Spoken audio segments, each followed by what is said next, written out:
Hello नमस्कार दोस्तों, आप लोग कैसे हो? सभी का हमारे YouTube channel daffodil coaching classes पर आप सभी का हार्दिक एवं अभिनंदन है। जैसा कि आपको पता है कि सामने हो मंजिल तो रास्ते न मुड़ना, सामने हो मंजिल तो रास्ते न मुड़ना, जो भी मन में हो वो सपना ना तोड़ना, जो भी मन में हो वो सपना ना तोड़ना। कदम कदम पे मिलेगी मुश्किल आपको, कदम कदम पे मिलेगी मुश्किल आपको, बस सितारे चुनने के लिए कभी जमीन मत छोड़ना, बस सितारे चुनने के लिए कभी जमीन मत छोड़ना। तो हम लोग पढ़ रहे थे राजस्थान का भूगोल, और राजस्थान के भूगोल के अंदर हम लोग पढ़ रहे थे राजस्थान का अपवाह तंत्र। क्या पढ़ रहे थे? राजस्थान का अपवाह तंत्र पढ़ रहे थे। तो उसमें हमने सबसे पहले पढ़ा आंतरिक प्रवाह तंत्र, और उसके बाद में हमने पढ़ा अरब सागर की ओर जाने वाली नदियां। आज हम लेके आए हैं आपके सामने बंगाल की खाड़ी की ओर जाने वाली नदियां, बंगाल की खाड़ी की ओर जाने वाली नदियां, जिसमें सबसे महत्वपूर्ण और इम्पोर्टेंट नदी कौन सी है? चंबल नदी। कौन सी नदी है? चंबल नदी। नदी का नाम है चंबल नदी। कौन सी नदी है?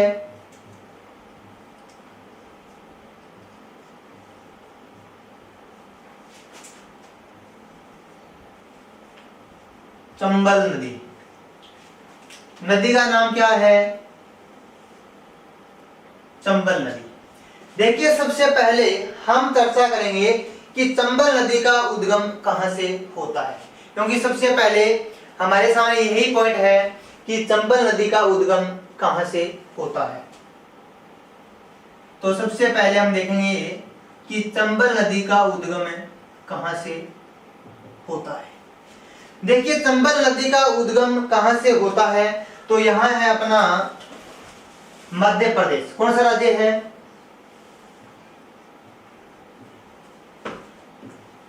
मध्य प्रदेश राज्य। कौन सा राज्य है? मध्य प्रदेश राज्य। मध्य प्रदेश में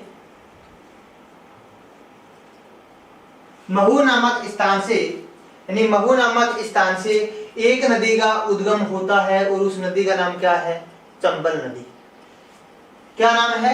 चंबल नदी। यानी चंबल नदी का उद्गम कहां से होता है, यह हमारे लिए जानना बहुत ही जरूरी है कि चंबल नदी का उद्गम कहां से होता है, क्योंकि यह हमारे लिए जानना बहुत ही जरूरी है।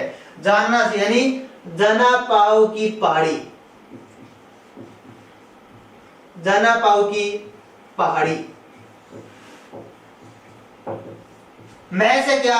मध्य प्रदेश, और मैं से क्या? महू। ये हमारे लिए जानना बहुत ही जरूरी था। ये हमारे लिए जानना बहुत ही जरूरी था क्या? कि इस नदी का उद्गम होता है जनापाव की पहाड़ी। नाम क्या? जनापाव की पहाड़ी। क्योंकि ये हमारे लिए जानना बहुत ही जरूरी था कि इस नदी का उद्गम कहां से होता है। तो जनापाव यानी जानना, जनापाव की पहाड़ी से इस नदी का उद्गम होता है। एक बार पुनः, मध्य प्रदेश के महू नामक स्थान से, जनापाव की पहाड़ी से एक नदी का उद्गम होता है। उस नदी का नाम क्या होता है? चंबल नदी होता है। क्या नाम होता है? चंबल नदी। देखते हैं अब हम चंबल नदी को। तो चंबल नदी का उद्गम होता है जनापाव की पहाड़ी से। कहां से होता है? जनापाव की पहाड़ी से होता है, और यह नदी मध्य प्रदेश में रतलाम, मंदसौर, नीमच में बहती है। यह नदी जनापाव की पहाड़ी से निकलने के बाद यह नदी मध्य प्रदेश के रतलाम, मंदसौर, नीमच में यह नदी बहती है। इसके बाद में यह नदी एंट्री करती है राजस्थान में। कहां एंट्री करती है? राजस्थान में यह नदी एंट्री करती है, और एंट्री कहां पर करती है? चित्तौड़गढ़ जिले में। कहां करती है? चित्तौड़गढ़ जिले में यह नदी एंट्री करती है। जैसे क्या? चंबल। जिला कौन सा? चित्तौड़गढ़। कौन सा जिला? चित्तौड़गढ़। और स्थान कौन सा? 84गढ़ स्थान। यानी चय का एक बेजोड़ क्या है? संबंध है। क्या है? संबंध। यानी चय से क्या? चंबल। क्या बना? चंबल। और चय से कौन सा जिला बना? चित्तौड़गढ़। और चय से कौन सा स्थान बना? 84गढ़ स्थान। यह राजस्थान के चित्तौड़गढ़ जिले में नदी प्रवेश करती है, और स्थान पूछा जाए तो ये नदी 84गढ़ नामक स्थान से प्रवेश करती है। इसके बाद में ये नदी चित्तौड़गढ़ जिले में बहने के बाद इसके बाद में बूंदी व कोटा की सीमा बनाती हुई यह नदी चली जाती है सवाई माधोपुर, सवाई माधोपुर के बाद में करौली, करौली के बाद में धौलपुर, और धौलपुर के बाद में यह नदी चली जाती है यूपी में। कहां चली जाती है? यूपी में। तो राजस्थान के चित्तौड़गढ़ जिला 84गढ़ नामक स्थान पर यह नदी एंट्री करती है, और यह नदी इसके बाद में कोटा व बारां जिले की सीमा बनाती हुई यह नदी चली जाती है यूपी में। कहां चली जाती है? यूपी में। देखते हैं हम, नदी का नाम है चंबल नदी। कौन सी नदी है? चंबल नदी है। सबसे पहले हम मैप थोड़ा और अच्छे तरीके से बना लेते हैं।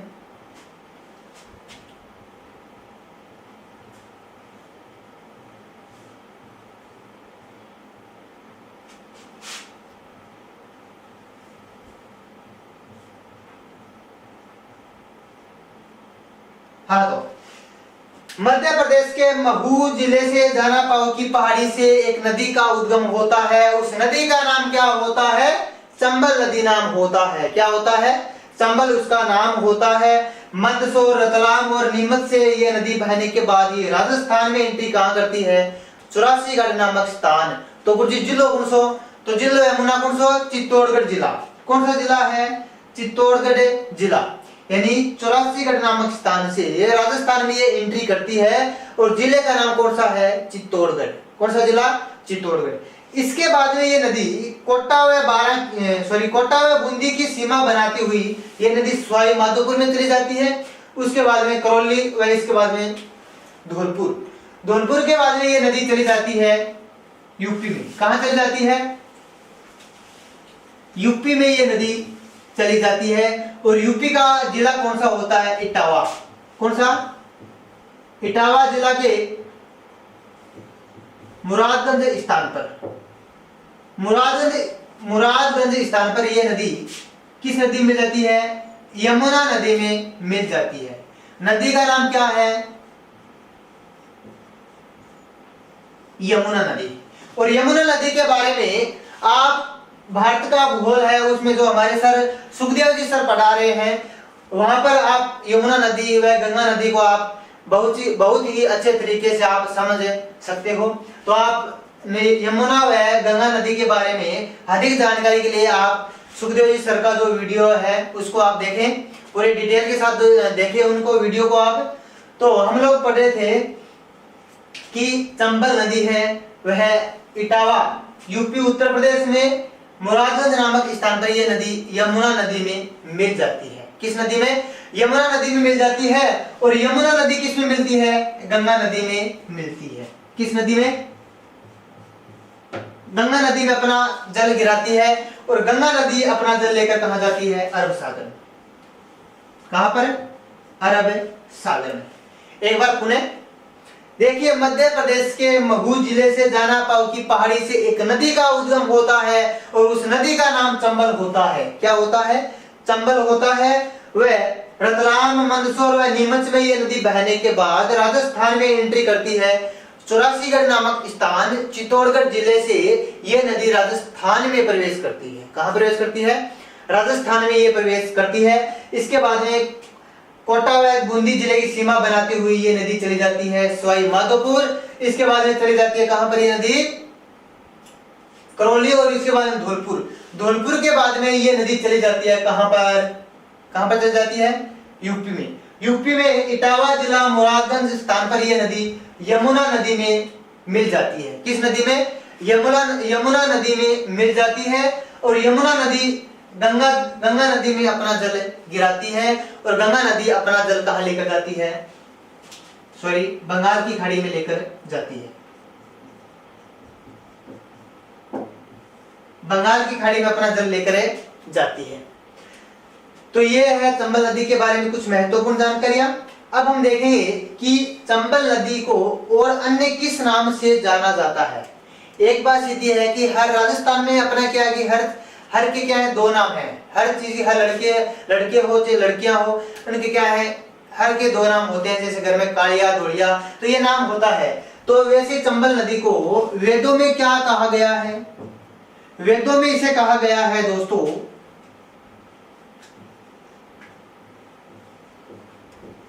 चर्मणवती नदी। क्या कहा गया है? चर्मणवती नदी कहा गया है। यानी वेदों में इस नदी को चर्मणवती नदी कहा गया है। वेदों में चंबल नदी को चर्मणवती नदी कहा गया है। इसके बाद में इस नदी के और जो उपनाम है वह है नित्यवाहिनी, नित्यवाहिनी,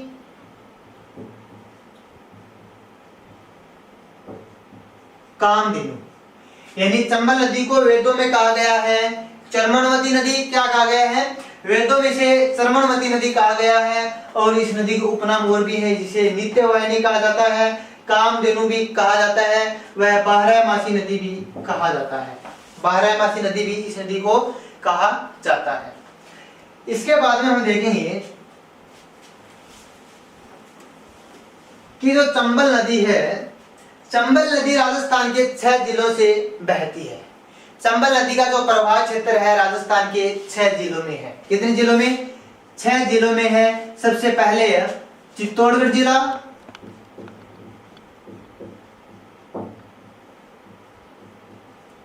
चित्तौड़गढ़ जिला, उसके बाद में है कौन सा? कोटा, इसके बाद में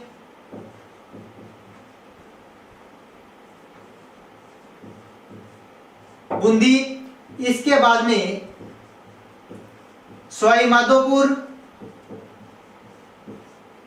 इसके बाद में करौली, इसके बाद में धौलपुर। तो राजस्थान के 6 जिलों से चंबल नदी का क्या होता है? प्रवाहित होती है चंबल नदी। चित्तौड़गढ़, कोटा, बूंदी, सवाई माधोपुर, करौली, धौलपुर।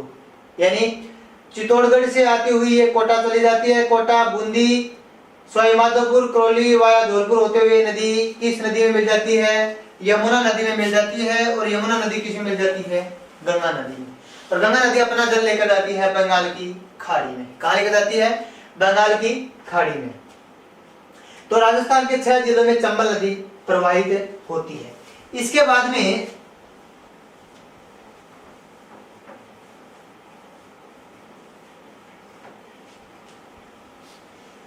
हम देखेंगे कि चंबल नदी की कुल लंबाई कितनी है। चंबल नदी की कुल लंबाई कितनी है?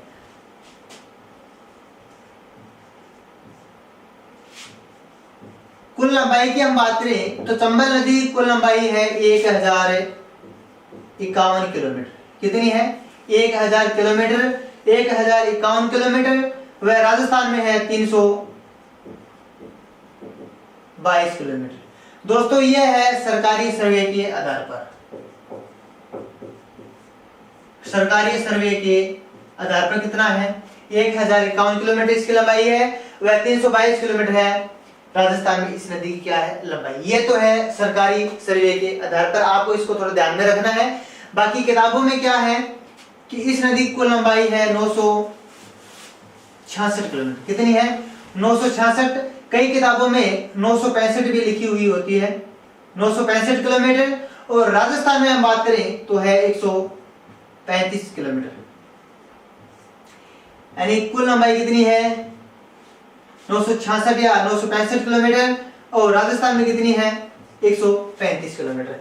यानी 1051 किलोमीटर सरकारी सर्वे के आधार पर चंबल नदी क्या है लंबाई है। वह 322 राजस्थान में है। ये आपको थोड़ा सा ध्यान में रखना है कि कहीं ये प्रश्न आपसे पूछा भी जा सकता है कि कहीं ये आंकड़ा ना हो 966 और वहां आंकड़ा हो 1051। तो आपको ध्यान में ये रखना है। तो ये तो है सरकारी सर्वे के आधार पर। और ये है अपनी जो किताबों में दी हुई होती है, ऑथेंटिक बुकें हैं। तो कुल है 966 में 965 किलोमीटर।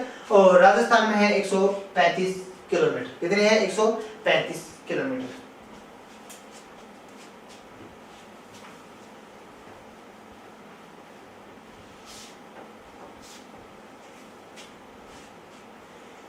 इसके बाद में हम देखेंगे कि जो चंबल नदी है, इस नदी की महत्वपूर्ण विशेषताएं क्या क्या हैं, इसकी महत्वपूर्ण विशेषताएं क्या क्या हैं। तो हम देखेंगे चंबल नदी की महत्वपूर्ण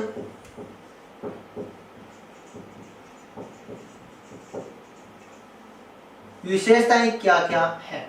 सबसे पहले हमारे सामने आता है कि चंबल नदी है, कौन सी? चंबल नदी जो है, जो राजस्थान में सबसे लंबी नदी है। यानी आपसे पूछा जाए कि राजस्थान में सबसे लंबी नदी कौन सी है, तो वह नदी है चंबल नदी। कौन सी नदी है? चंबल नदी है। बट इसके अपोजिट एक क्वेश्चन और पूछा जाता है कि राजस्थान की सबसे लंबी नदी कौन सी है? सबसे लंबी नदी कौन सी है, तो वह नदी है बनास नदी। कौन सी है? बनास नदी। तो सिर्फ आपको तो ध्यान रखना है कि में और की पर, अगर में पूछा गया है राजस्थान में सबसे लंबी नदी कौन सी है, तो चंबल नदी है। और अगर राजस्थान की पूछा जाए तो राजस्थान की सबसे लंबी नदी कौन सी है? बनास नदी है। कौन सी है दोस्तों? बनास नदी है। तो आपको सिर्फ ध्यान में रखना है कि कहीं प्रश्न में राजस्थान में तो नहीं पूछा गया है क्या, कहीं राजस्थान की तो नदी नहीं पूछी गई है। तो आपको सिर्फ ध्यान में रखना है कि राजस्थान में सबसे लंबी नदी कौन सी है, तो वह होगी चंबल नदी। और राजस्थान की सबसे लंबी नदी पूछा जाए तो वह नदी कौन सी है? बनास नदी। कौन सी है? बनास नदी। इसके बाद में दूसरी जो विशेषता है महत्वपूर्ण, वह विशेषता है कि चंबल नदी का प्रवाह क्षेत्र, चंबल नदी का प्रवाह क्षेत्र है दोस्तों दक्षिण से उत्तर की ओर,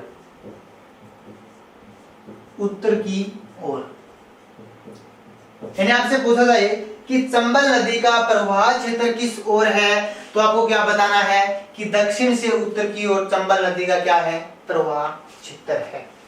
इसके बाद में जो 3 नंबर विशेषता है कि चंबल नदी के जल में गांगेसूस नामक स्तनपायी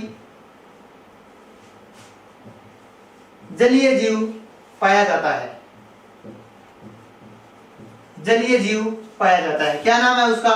गांगेसूस स्तनपायी जलीय जीव पाया जाता है। क्या पाया जाता है? स्तनपायी जो जलीय जीव है गांगेसूस, वह पाया जाता है। इसके बाद में अगली इसकी विशेषता है कि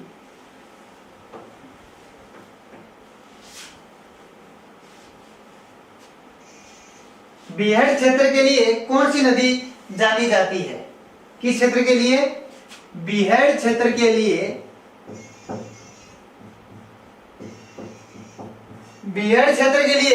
कौन सी नदी जानी जाती है? सर्वाधिक तो वह नदी जानी जाती है चंबल नदी।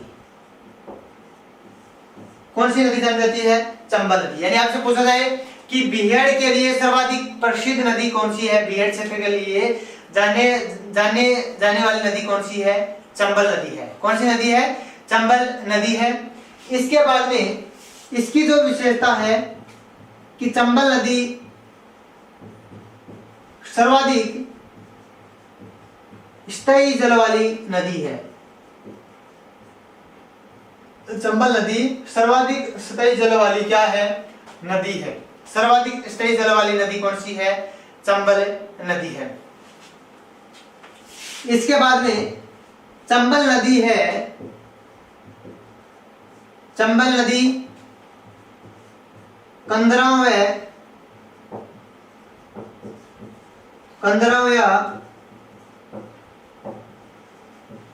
गुफाओं के लिए प्रसिद्ध है। चंबल नदी 15वें गुफाओं के लिए प्रसिद्ध है। और सर्वाधिक गुफाएं किस जिले में पाई जाती है? कोटा जिले में पाई जाती है। कोटा जिले में सर्वाधिक गुफाएं पाई जाती हैं। तो बीहड़ क्षेत्र के लिए जाने वाली नदी कौन सी है? चंबल नदी। सर्वाधिक स्थायी जल वाली कौन सी नदी है? चंबल नदी। और चंबल नदी कंदराओं व गुफाओं के लिए बहुत ही महत्वपूर्ण नदी है। और जो ये कोटा जिले में सर्वाधिक क्या है, स्थिर जल वाली नदी है, यानी कोटा जिले में सर्वाधिक क्या पाई जाती है, गुफाएं पाई जाती है। इसके बाद में हम देखेंगे कि अगली इसकी विशेषताएं क्या क्या है।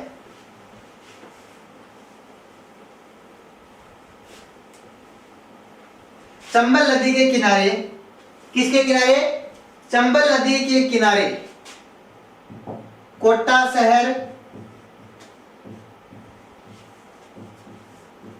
कोटा शहर व हैंगिंग ब्रिज,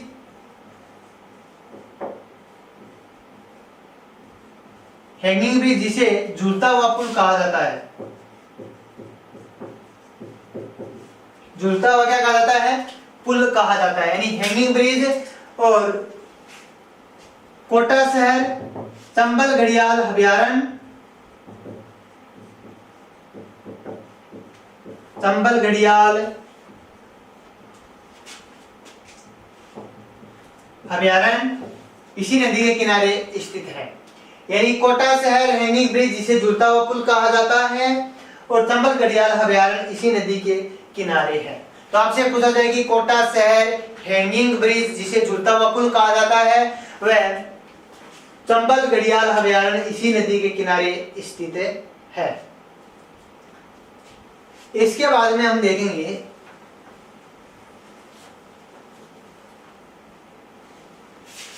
कि चंबल नदी की और कुछ महत्वपूर्ण कौन कौन सी जो इनकी विशेषताएं हैं तो हम देखेंगे।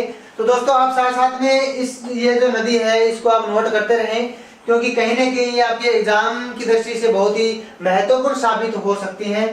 तो इसके बाद में हमारी विशेषताएं हैं कि चंबल नदी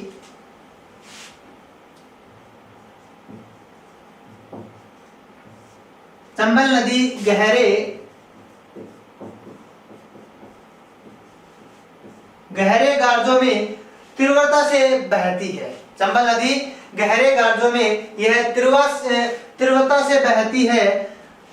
इस कारण इसे वाटर सफारी भी कहा जाता है। क्या कहा जाता है? वाटर सफारी भी कहा जाता है। यानी जो यहां से लेकर कोटा तक ये नदी गहरे गार्जों में बहती है। चित्तौड़गढ़ से लेकर कोटा तक ये नदी पूरे संकीर्ण में गहरे गार्जों में बहती है, यानी बहुत ही तेज गति से बहती है, इसलिए इसे वाटर सफारी भी कहा जाता है। क्या कहा जाता है? वाटर सफारी भी कहा जाता है। तो यह तो थी चंबल नदी की महत्वपूर्ण विशेषताएं। क्या है? चंबल नदी की महत्वपूर्ण विशेषताएं। अब हम बात करेंगे कि चंबल नदी पर कुल कितने बांध बनाए गए हैं। चंबल नदी पर कुल कितने बांध बनाए गए हैं, जिसका दक्षिण से उत्तर की ओर क्रम,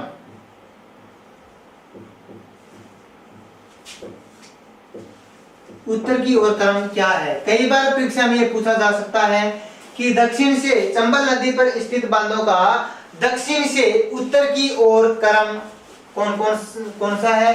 तो आपको उनको शेयर करना होता है कि दक्षिण से उत्तर की ओर जो चंबल नदी बनाए गए बांध हैं उनका सही क्रम कौन सा है। सबसे पहले हम देखेंगे कि मध्य प्रदेश के महू जानापाव की पहाड़ी से नदी का उद्गम होता है चंबल नदी का। इसके बाद में यह नदी रतलाम और मंदसौर में इस नदी पर एक बांध बनाया गया है। मंदसौर में भानपुरा नामक तहसील में एक बांध बनाया गया है। उस बांध का नाम कौन सा है? गांधी सागर बांध। क्या नाम है?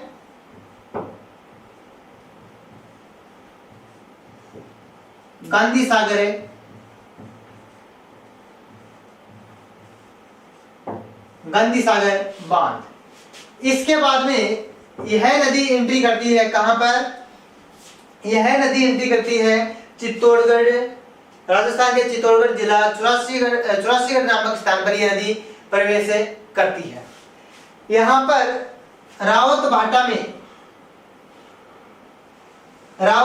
में एक बांध बना हुआ है और उस बांध का नाम क्या है? राणा प्रताप सागर बांध।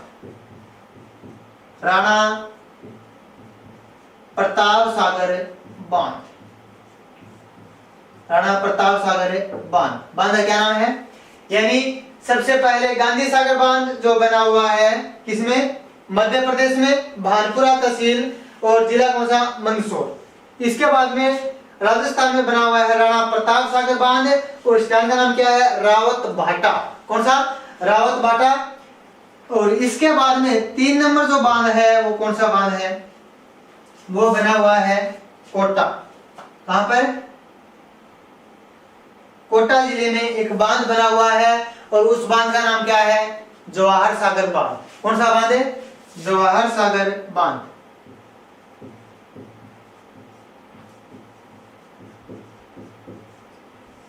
जवाहर सागर बांध बना हुआ है कोटा में। इसके बाद में 4 नंबर जो बांध है कोटा में ही बना हुआ है, कौन सा? कोटा बैराज बांध। कोटा बैराज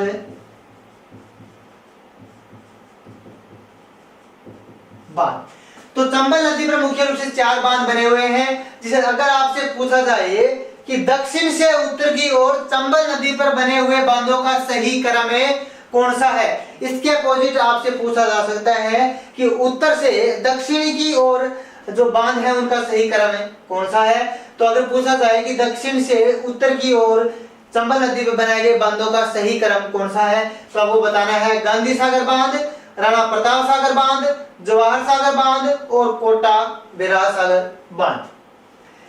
अगर उत्तर से दक्षिण पूछा जाए तो सबसे पहला कोटा बैराज बांध, जवाहर सागर बांध, राणा प्रताप सागर बांध और गांधी सागर बांध। तो यह प्रश्न आपको दोस्तों याद रखना है। आपसे पूछा जा सकता है परीक्षा में कि दक्षिण से उत्तर की ओर चंबल नदी पर बनाए गए बांधों का सही क्रम कौन सा है। तो एक बार पुनः गांधी सागर बांध, राणा प्रताप सागर बांध, जवाहर सागर बांध, कोटा बैराज बांध। तो चंबल नदी पर 4 बांध बनाए गए हैं। अब हम देखेंगे कि सबसे पहले बात करें कि गांधी सागर बांध की। किसकी बात करें? गांधी सागर बांध की हम बात करें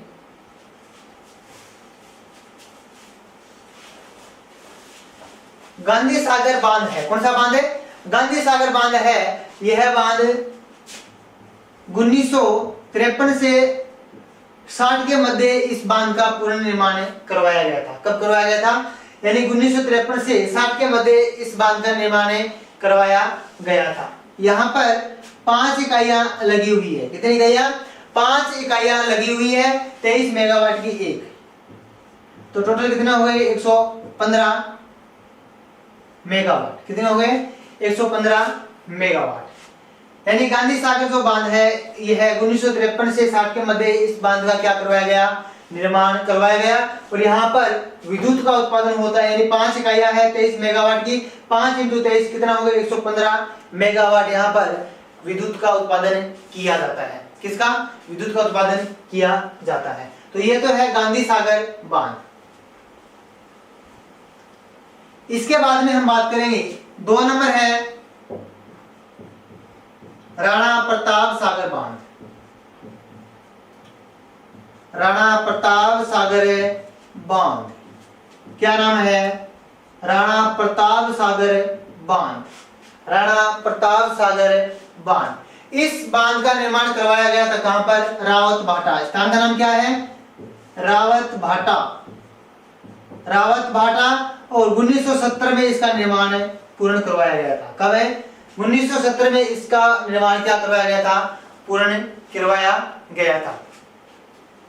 यहाँ पर अगर विद्युत की बात करें, विद्युत का कितना उत्पादन होता है, तो यहाँ पर 4 इकाइयां लगाई गई है 43 मेगावाट की। कितने मेगावाट की? 43 मेगावाट की 4 इकाइयां यहाँ पर लगाई गई है, जो कितना हो गए? 172 मेगावाट। यानी 172 मेगावाट यहाँ पर विद्युत का उत्पादन किया जा रहा है। यहाँ पर 172 मेगावाट विद्युत का उत्पादन किया जा रहा है।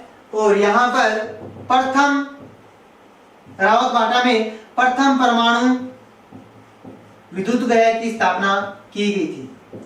विद्युत गृह की स्थापना की गई थी।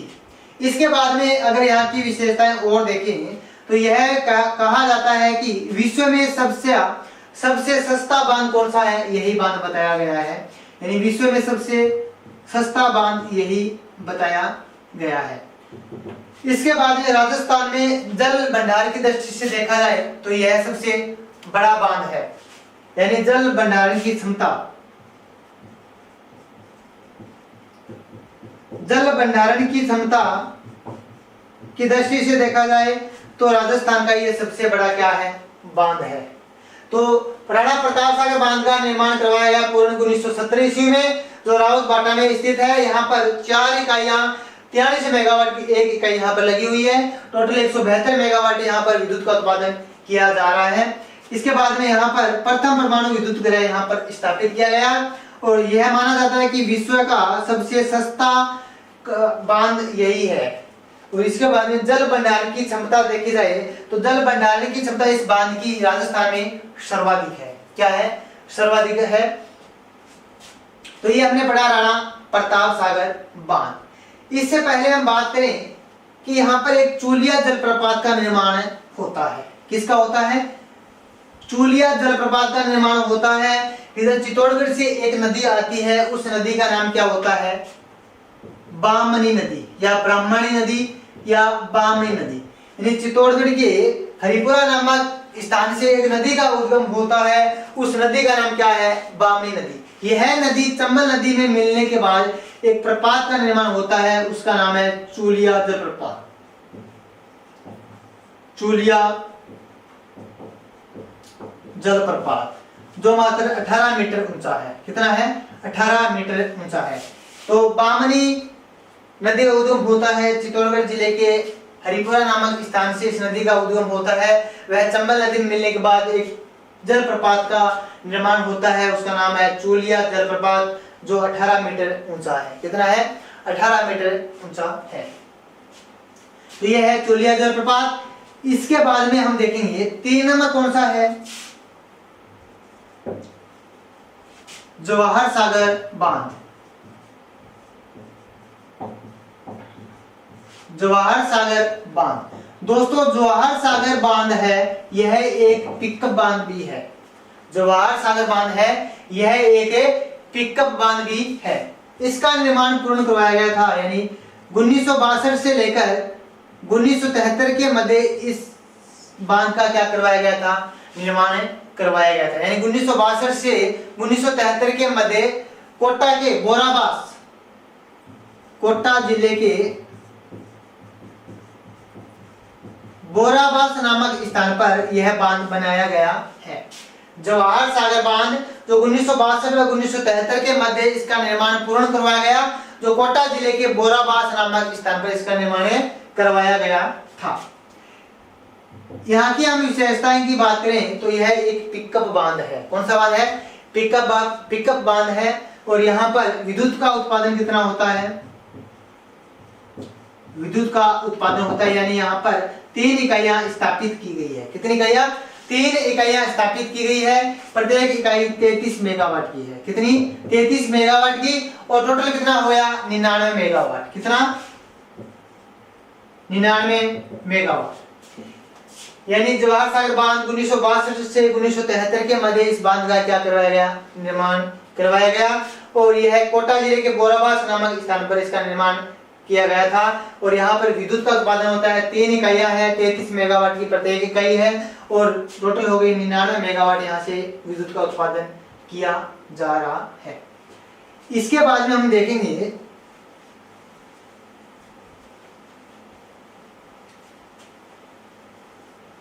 इसके बाद में दोस्तों है कौन सा, कोटा, कौन सा, कोटा बैराज सागर बांध। कोटा बैराज सागर बांध, कोटा बैराज सागर बांध है। इसका निर्माण कब किया गया था, 1960 ईस्वी में किया गया था। 1960 ईस्वी में किया गया था। और यहाँ इस बांध की एक महत्वपूर्ण विशेषता है कि इस बांध से विद्युत का उत्पादन नहीं किया जाता, लेकिन सिंचाई के लिए महत्वपूर्ण बांध कौन सा है, कोटा बैराज सागर बांध। तो आपसे पूछा जाए कि ऐसा कौन सा बांध है जिससे विद्युत का उत्पादन नहीं किया जाता है, मात्र कृषि के लिए, सिंचाई के लिए महत्वपूर्ण है, तो वह है कोटा बैराज बांध, जिसका पूर्ण निर्माण 1960 ईस्वी में करवाया गया था। तो चंबल नदी पर 4 बांध बनाए गए हैं। पहला मंदसौर के भानपुर तहसील में, जिसका नाम है गांधी सागर बांध, और फिर इसके बाद चित्तौड़गढ़ रावत भाटा में राजस्थान में एक बांध बनाया गया है, राणा प्रताप सागर बांध, राणा प्रताप सागर बांध। इसके बाद में कोटा में बनाया गया है बोराबास नामक स्थान पर, कौन सा, जवाहर सागर बांध, कौन सा, जवाहर सागर बांध। इसी के बाद में कोटा में एक और बांध है, उस बांध का नाम क्या है, कोटा बैराज बांध, कोटा बैराज बांध। तो ये आपसे पूछा जा सकता है कि दक्षिण से उत्तर की ओर चंबल नदी पर बनाए गए बांधों का सही क्रम कौन सा है, सही क्रम कौन सा है। इसके बाद में हम देखेंगे दोस्तों कि चंबल नदी की महत्वपूर्ण सहायक नदियां कौन कौन सी हैं। चंबल नदी की महत्वपूर्ण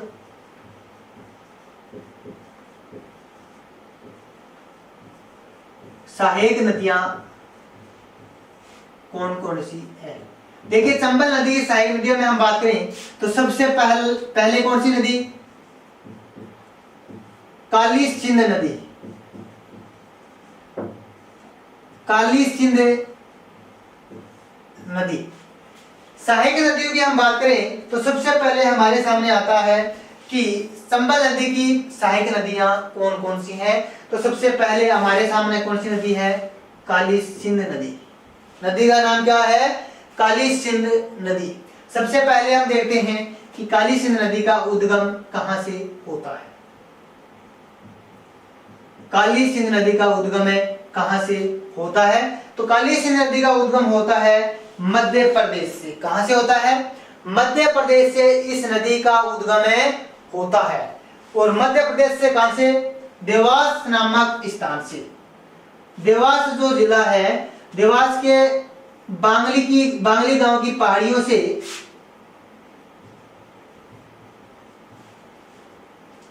बांगली गांव, यहाँ पर गांव है बांगली, और बांगली गांव की पहाड़ियों से नदी का उद्गम होता है और उस नदी का नाम क्या होता है, काली सिंध नाम होता है। यह नदी झालावाड़ में एंट्री करती है। कहां पर, रायपुर नामक स्थान पर यह नदी एंट्री करती है और यह नदी चली जाती है कोटा में।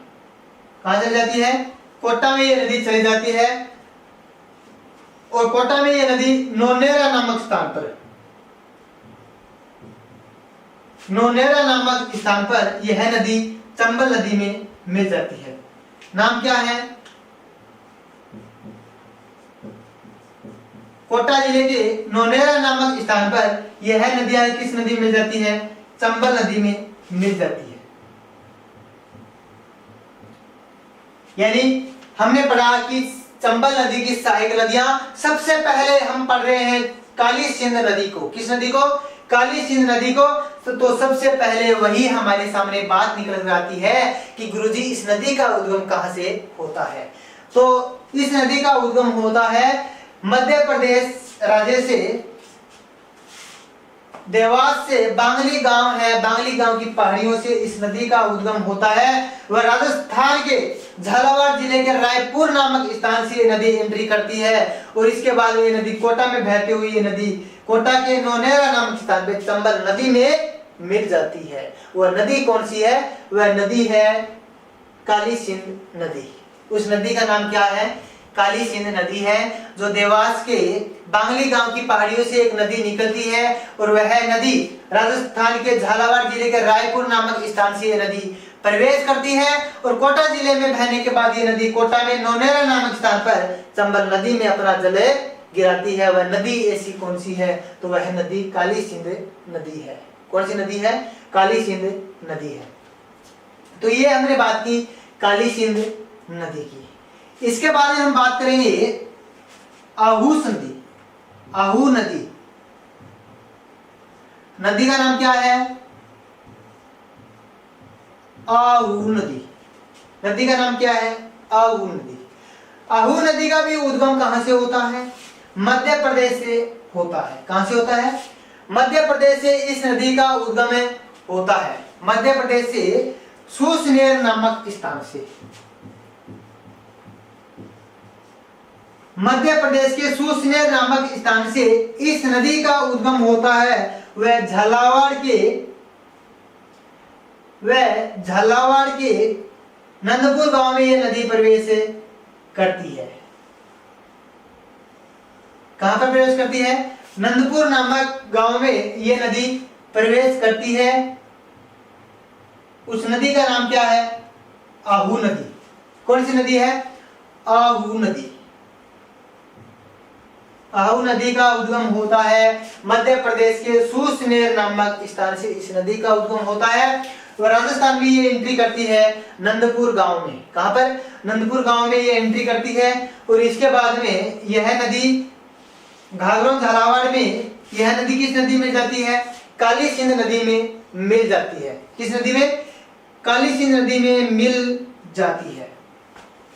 जहां पर यह नदी काली सिंध व आहू नदी का मिलन होता है, दोनों नदियां आपस में मिलती है, उस मिलने को क्या कहा जाता है? सामेला कहा जाता है। क्या कहा जाता है?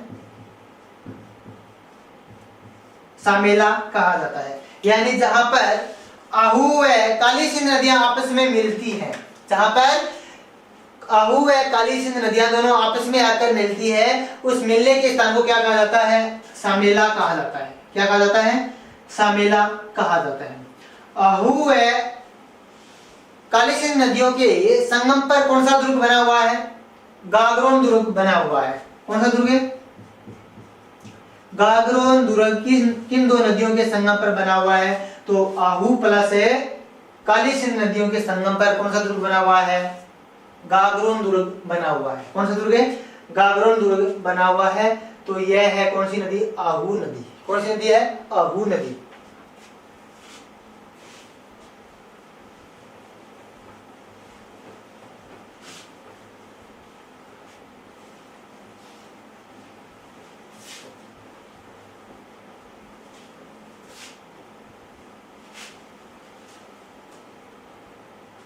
इसके बाद में जो अगली जो महत्वपूर्ण नदी है, उस नदी का नाम क्या है? परवन नदी।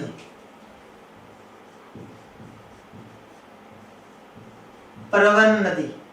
परवन नदी का उद्गम कहां से होता है? परवन नदी का उद्गम होता है एमपी से। कहां से होता है? एमपी से होता है। वह मालवा के पठार से इस नदी का उद्गम होता है। मालवा का पठार, मालवा का पठार, यानी मालवा के पठार से इस नदी का क्या होता है? उद्गम होता है। किस नदी का? परवन नदी का। मालवा के पठार से इस नदी का उद्गम होता है।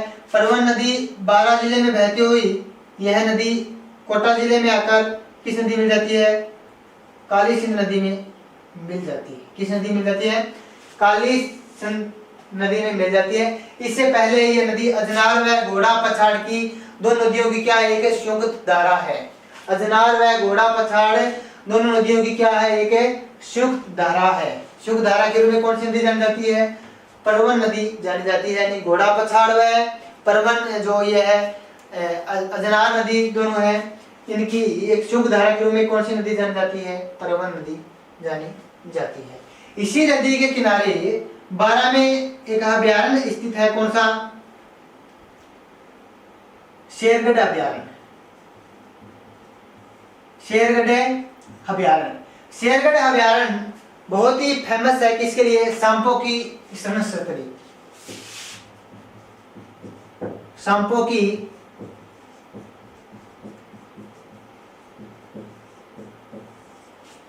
की शरण स्थली के रूप में कौन सा अभयारण्य प्रसिद्ध है? तो वह अभयारण्य है शेरगढ़ अभयारण्य। कौन सा है? शेरगढ़ अभयारण्य है, जो सांपों की शरण स्थली के लिए बहुत ही महत्वपूर्ण से फेमस है। ये शेरगढ़ अभयारण्य जो बारां जिले में इसी नदी के किनारे है। किस नदी के किनारे? परवन नदी के किनारे। तो परवन नदी का उद्गम होता है मध्य प्रदेश के मालवा का पठार से, जहां पर इस नदी के किनारे शेरगढ़ अभयारण्य है। शेरगढ़ अभयारण्य सांपों की शरण स्थली के रूप में जाना जाता है। और इसके बाद ये नदी कोटा में आकर काली सिंध नदी में मिल जाती है। किसमें?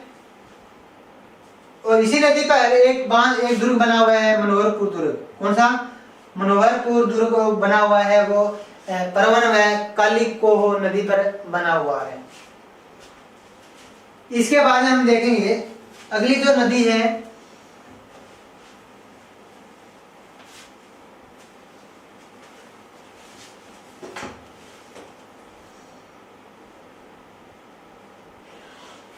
अगली नदी है कौन सी? पार्वती नदी।